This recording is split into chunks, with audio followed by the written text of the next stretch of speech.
जब बात ये आती है कि आपको विवाह करना चाहिए या नहीं, तो इसमें व्यक्ति, समाज और यहाँ तक कि घर के जो लोग हैं, वो भी आपस में बटे हुए होते हैं।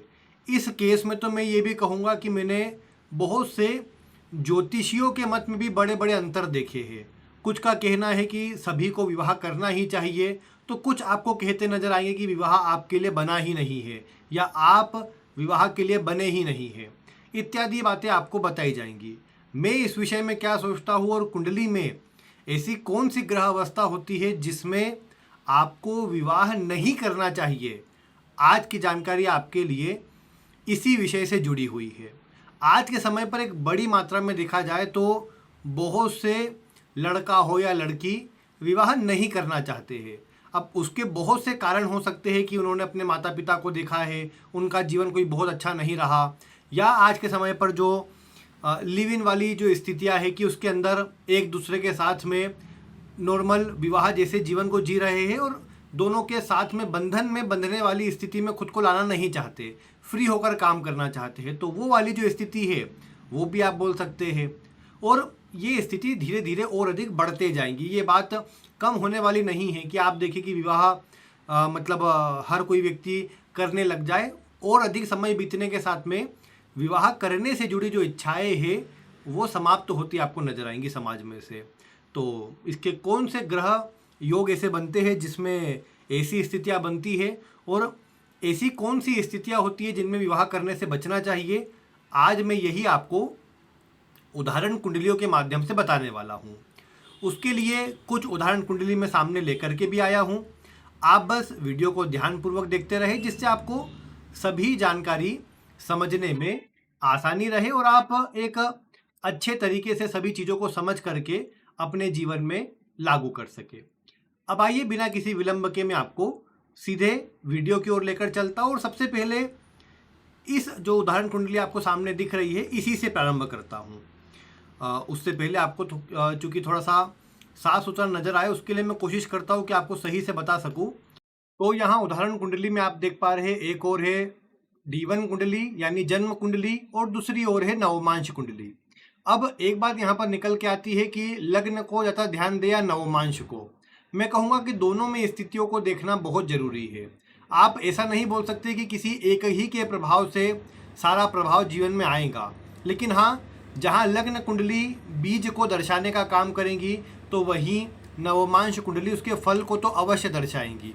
अब ये अंतर जरूर है कि मैंने कई बार आपको कहा है कि अगर केवल व्यक्ति की शुरुआती दशाओं का प्रभाव खराब है और मान लो जब विवाह की स्थिति चालू होती है तो लग्न कुंडली के जो अच्छे योग होते हैं वो शुरू में विवाह की स्थिति को अच्छा बनाए रखने का काम करते हैं, लेकिन विवाह के बाद मिलने वाले प्रभावों के लिए नवमांश या D9 चार्ट को सबसे ज़्यादा महत्व देना चाहिए, क्योंकि बिना नवमांश के विवाह से जुड़ा फलादेश करने पर अधिकतर मामलों में गलत परिणाम मिलने की संभावना बढ़ जाएंगी।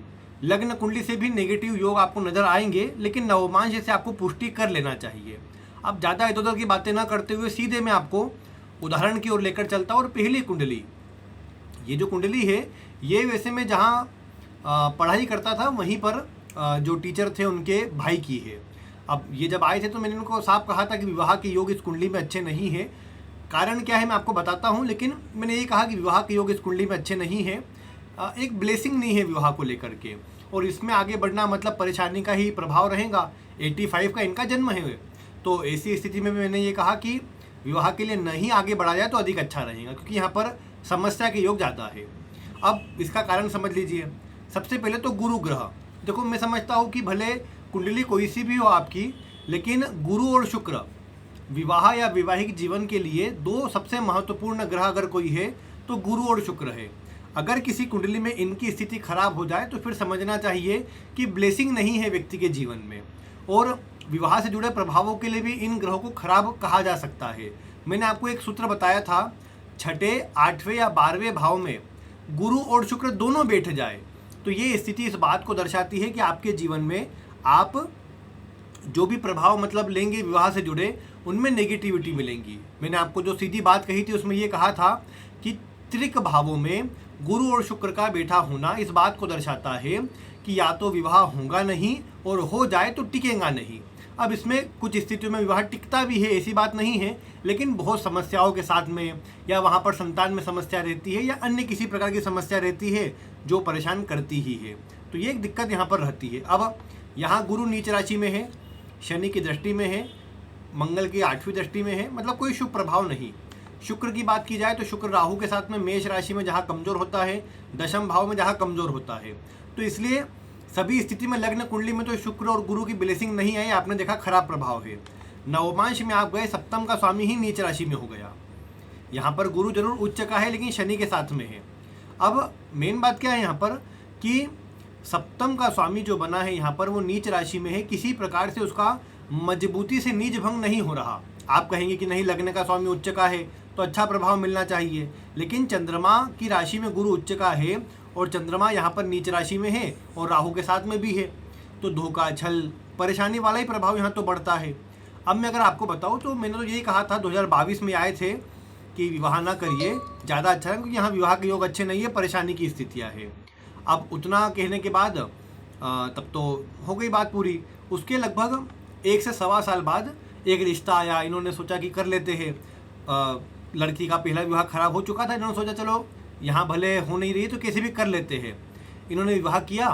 वो जो लड़की थी वो मुश्किल से 3 से 4 दिन इनके साथ में रही होंगी, और 3 से 4 दिन के बाद वो लड़की 4 जून की तारीख थी, वो 4 जून को वो लड़की, मैं 2 जून को शादी हुई थी और माफ़ कीजिएगा शायद अब आखिर में शादी हुई थी मई के 31 मई को शादी हुई थी, 30 या 31, और 4 जून को लड़की सुबह घर से कुछ पैसे वगैरह लेकर और कुछ सामान लेकर के सुबह जब सब सोए थे तब निकल गई और चले गए। उसके बाद वो मोबाइल बंद कर लिया और फिर वो मतलब एक तरीके से भाग गई वहाँ से। बाद में जब उसका फ़ोन चालू हुआ, उससे बात करा तो उन्होंने कहा कि मुझे आना नहीं है, मुझे एक दूसरा लड़का पसंद था। अब ये तो घर वाले प्रेशराइज़ कर रहे थे, इसलिए मैंने फिर भी यहाँ शादी कर ली, लेकिन उस लड़के के साथ में मैं तो जा रही हूँ और मेरा पीछा मत करना या ज़्यादा कोई परेशान मुझे मत करना, नहीं तो मैं तुम्हारे खिलाफ केस कर दूंगी, इत्यादि बातें उसने बोलकर वो अलग हो गई। मेन मुद्दे की बात क्या है कि यहाँ कुंडली के अंदर ब्लेसिंग नहीं है विवाह को लेकर के। दूसरी बात है कि नवमांश के अंदर भी आपने देखा कि योग कोई बहुत अच्छे तो नहीं बने, तो दोनों स्थितियों ने एक बात दर्शाई कि यहाँ विवाह करना अच्छा नहीं है। अब मैं बोलूँ कि विवाह आप करने जाइए, वहाँ परेशानी आएंगी, या आप नहीं करें और बच जाए, तो दोनों ही स्थिति आप ले सकते हैं। कुछ स्थितियों में व्यक्ति बच जाता है, कुछ स्थितियों में व्यक्ति फंस जाता है, यहाँ फंसने वाला प्रभाव बना। अब ये दूसरी कुंडली लीजिए, ये कुंडली उससे भी ज़्यादा, आप एक स्टेप और आगे बढ़ा लो, ये उससे भी ज़्यादा कार्मिक प्रभावों को दर्शा रही है। अब ऐसा क्यों, ऐसा किस लिए, उसको भी देखिए। यहाँ पर लग्न का स्वामी शनि सप्तम में है, बढ़िया स्थिति नजर आती है, कोई दिक्कत नहीं इससे, तो शनि सप्तम में अच्छा भी होता है। सप्तम का स्वामी कुंडली के 12वें भाव में है, ये एक नेगेटिव पॉइंट है।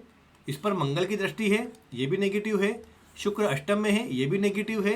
गुरु का तीसरे में होना, ये भी नेगेटिव है। क्यों तीसरे में?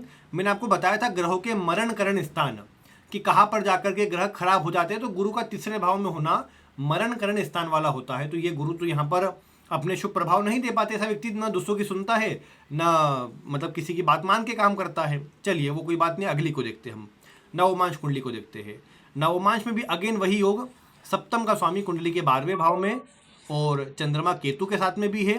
सप्तम में अकेला शुक्र है, जिसके दोनों ओर पापी ग्रह बैठे हुए हैं, ये पाप कर्तरी दोष बनता है। और गुरु की ब्लेसिंग भी, ऐसा नहीं बोलूँगा कि गुरु की दृष्टि सप्तम भाव या मजबूत कोई प्रभाव पर आ रही है। तो अगेन यहाँ पर भी क्या हुआ कि विवाह खराब हुआ। इन्होंने विवाह किया, अभी स्थिति सुनिए आप पहले। इन्होंने विवाह किया, पहला विवाह, दोनों में तालमेल नहीं जमा, दिखता भी है कि चलो कन्फ्यूजन रहेंगी, तालमेल में खराबी रहेंगी, विवाह खराब होगा। यहाँ पर भी वही स्थिति है, सप्तम 12वें में, 12वें पर मंगल की दृष्टि भी है, केतु का भी प्रभाव ले लो कि कोई पॉजिटिव प्रभाव नहीं आ रहा। तो आपने देखा कि चलो विवाह खराब हुआ। अब इन्होंने दूसरा विवाह किया। अब बात को समझिए, मैंने बताया था नवमांश कुंडली से ये, और मैंने कुछ नहीं बताया, ये है जो वीपी गोयल जी है, उनके द्वारा ये मतलब सूत्र है, उनकी किताबों में आप पढ़ सकते हैं, नवमांश से जुड़ी हुई, कि दूसरे विवाह के लिए आपको बनाना चाहिए छठे भाव को लग्न। अब छठे भाव को लग्न बनाया तो ये कुंडली बन गई दूसरे विवाह की। अब दूसरे विवाह की ये कुंडली बनी, तो आप इसको देखिए कि यहाँ पर राहु बुध बैठे हुए लग्न के अंदर, जिसको खराब कहेंगे क्योंकि लग्नेश राहु के जैसे ग्रह के साथ में छल धोखा जिस तरह की स्थिति। फिर सप्तम पर आ जाइए, सप्तम भाव में अगेन कौन आया? चंद्रमा केतु। चंद्रमा केतु एक खराब स्थिति है विवाह से जुड़े मामलों के लिए, इसको विवाह के लिए उतना अच्छा नहीं बोल सकते। यहाँ पर सप्तम का स्वामी नवम में जा रहा है, जो कि एक अच्छी कंडीशन है, गुरु का नवम में होना बढ़िया होता है। लेकिन सप्तम भाव, लग्न की स्थिति, ये दोनों ही कोई बहुत शुभ नज़र नहीं आती है। अब आपने देखा कि ये स्थिति अच्छी नहीं, ऊपर से सप्तम भाव में चंद्रमा केतु है। अब होता क्या है, इन्होंने दूसरा विवाह किया और उसके 1 महीने के अंतराल में जिससे विवाह हुआ उसने घर में ही सुसाइड कर लिया इनके। अब घर में सुसाइड कर लिया तो उससे क्या हुआ, लड़की के घर वालों ने इनके ऊपर आरोप लगाया कि इनके कारण, इनके दबाव में, इनकी स्थिति कारण इन्होंने मतलब सुसाइड करा है, इन्हीं की गलती है, इनको उसके कारण जेल भी जाना पड़ गया। सप्तमेश यहाँ 12वें से तो जुड़ ही रहा है, जो जेल के कनेक्शन को दर्शाता है, लेकिन डायरेक्टली ये नहीं बोलेंगे, दशाओं का कनेक्शन भी था वहाँ तो। लेकिन मेन बात क्या है कि यहाँ अगर आप देखो तो एक विवाह वाली स्थिति, अगर मैं इस तरह की स्थिति को देखता, जो आप खुद भी अगर इसको विचार करिए कि आप पहले वाले विवाह के लिए चले जाइए, इस स्थिति पर विचार कीजिए। मैं क्या बोलता इस स्थिति में, लग्न सप्तम में है और सप्तम का स्वामी 12वें में है, कोशिश करिए विदेश में विवाह करना है। अब चूंकि ये एक अच्छे स्थान पर कार्यरत, अच्छे घर परिवार से है, तो विदेश जाना काम करने के लिए या जॉब करने के लिए इन्होंने उसको छोड़कर अपने व्यापार की तरफ ध्यान दिया। लेकिन दिक्कत क्या कि विवाह का स्वामी 12वें में है, 12वें का स्वामी भी कोई बहुत अच्छी स्थिति में नहीं है, शुक्र कोई बहुत अच्छी स्थिति में नहीं है, तो या तो विवाह न करे और या तो करे तो फिर कुंडली की रिक्वायरमेंट फुलफिल करे कि आपको बाहर जाना है, विदेश में रहना है। यहाँ भी तो वही स्थिति थी कि सप्तम का स्वामी 12वें में, तो यहाँ भी अगर मैं बोलता तो विदेश में जाइए, विदेश में रहिए या विदेशी लड़की से विवाह कीजिए, तो ये कम से कम ठीक रहता। इन्होंने अपने समाज में विवाह किया और वो खराब हुआ। उसके बाद दूसरे विवाह में तो और स्थितियाँ इसी तरह की थी, वहाँ भी इन्होंने विवाह किया और वहाँ पर भी जेल जाने तक की नौबत आ गई। उसके बाद अब तीसरे विवाह की स्थिति का विचार इन्होंने करवाया था, लेकिन खैर उसके लिए स्थिति फिर भी ठीक थी। अगर मैं आपको बताऊँ, ये दूसरा विवाह और इससे छठा ये तीसरा विवाह। यहाँ मंगल लग्न में है, सप्तम का स्वामी नवम में, कोई खराब प्रभाव में नहीं, सप्तम भाव भी ठीक है, दशा का प्रभाव भी अब तो ठीक हो गया है, तो विवाह से जुड़ी अब तो स्थितियाँ ठीक है। लेकिन कहने की बात क्या है, यदि आप इस तरह के योग देख रहे हो और व्यक्ति को अगर आप रोक देंगे नहीं, आप विवाह मत कीजिए, तो वैसे में व्यक्ति का जीवन सुखी हो जाएगा। जो परेशानी उसके जीवन में आने वाली है उससे उसका बचाव हो जाएगा, क्योंकि यहाँ मेन स्थिति की बात वही है। अब इस कुंडली पर आप विचार कीजिए, यहाँ पर अगर आप योग देखें, लग्न का स्वामी 11वें में, कोई दिक्कत नहीं, सप्तम का स्वामी भी उच्च का, यहाँ भी कोई दिक्कत नहीं, शनि चंद्रमा एक दूसरे को देख रहे हैं, जो एक कमजोर पॉइंट है।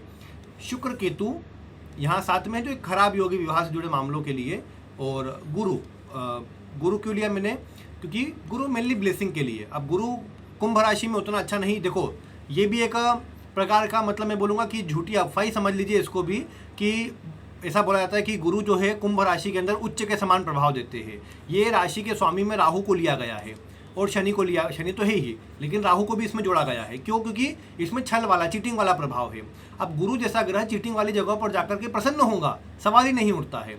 गुरु का प्रभाव कुंभ राशि में जाकर के नेगेटिव होता है। आप किसी भी कुंडली में देखेंगे, वैसे भी वायु तत्व की राशि में गुरु के असर मैंने उतने अच्छे नहीं देखे, 3 नंबर में हो या 7 नंबर में। अब ऐसा नहीं कि मैं कोई किसी के लिए बोल रहा हूँ, 3 नंबर में मेरा भी गुरु है, लेकिन मेन मुद्दे की बात यह है कि जो खराब है वो खराब है, वो आपके लिए हो, मेरे लिए हो या किसी के लिए भी हो। तो मेन समझने वाली बात यह है कि गुरु का यहाँ प्रभाव उतना अच्छा देखने को नहीं मिलता। और अब इसमें आप नवमांश में चले जाओ, नवमांश में गुरु अगेन तीसरे भाव में, तीसरा भाव मैंने भी बताया गुरु के लिए खराब है। शुक्र चलेगा छठे भाव में, ब्लेसिंग शुक्र की भी नहीं आई। आप यहाँ सप्तम भाव को देख लो, केतु मंगल और शनि। अब ऐसी स्थिति में मैं अगर आपको बोलूँ विवाह करिए और विवाह आपका बहुत सुखी रहेगा, संपन्न रहेगा, तो ये तो परेशानी देने वाला रहेगा व्यक्ति के लिए। और सप्तमेश भले बुध चंद्रमा यहाँ पर ठीक दिख रहे हैं, लेकिन सप्तम भाव विवाह का ही भाव खराब हो गया।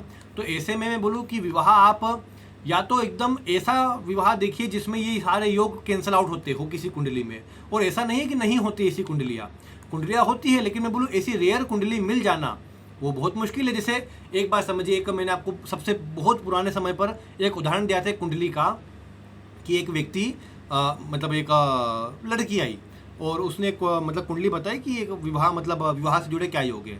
अब वहाँ पर भी स्थितियाँ खराब थी, तो मैंने कहा कि देखो यहाँ विवाह के अच्छे योग नहीं है, कोशिश करेगा किसी शारीरिक रूप से विकलांग कोई व्यक्ति हो उससे विवाह करने की ओर जाइएगा, क्योंकि कुंडली की फुलफिलमेंट यही है अपने विवाह से जुड़े कार्यों के लिए।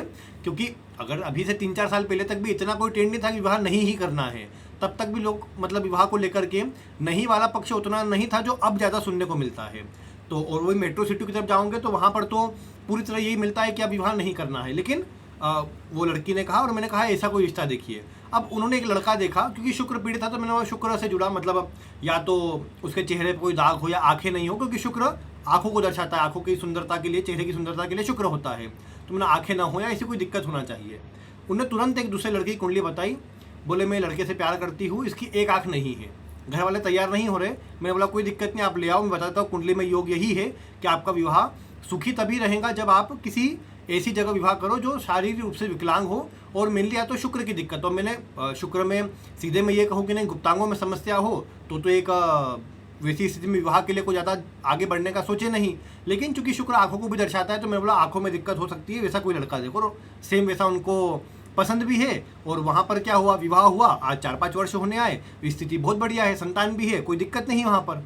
तो मेन कहने की बात क्या है कि कुंडली की जो स्थिति विवाह से जुड़ी, अगर वो फुलफिल हो जाए तो विवाह करिए, लेकिन इस तरह की स्थितियां हैं तो मिलना मुश्किल होता है।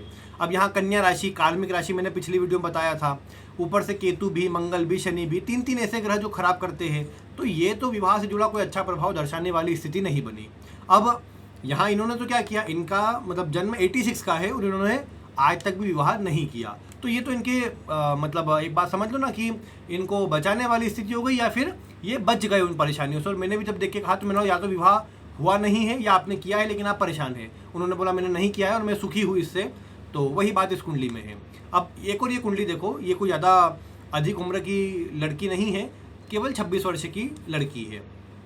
यहाँ लग्न, मैंने पिछली बार भी उदाहरण लिया था ये वाला, यहाँ सप्तम का स्वामी 11वें में है और परिवर्तन है 12वें और 11वें और 12वें भाव का, लेकिन उससे कोई दिक्कत नजर नहीं आती। शुक्र केतु यहाँ भी है जो भी अगेन नो मैरिज के लिए बहुत प्रबल योग है।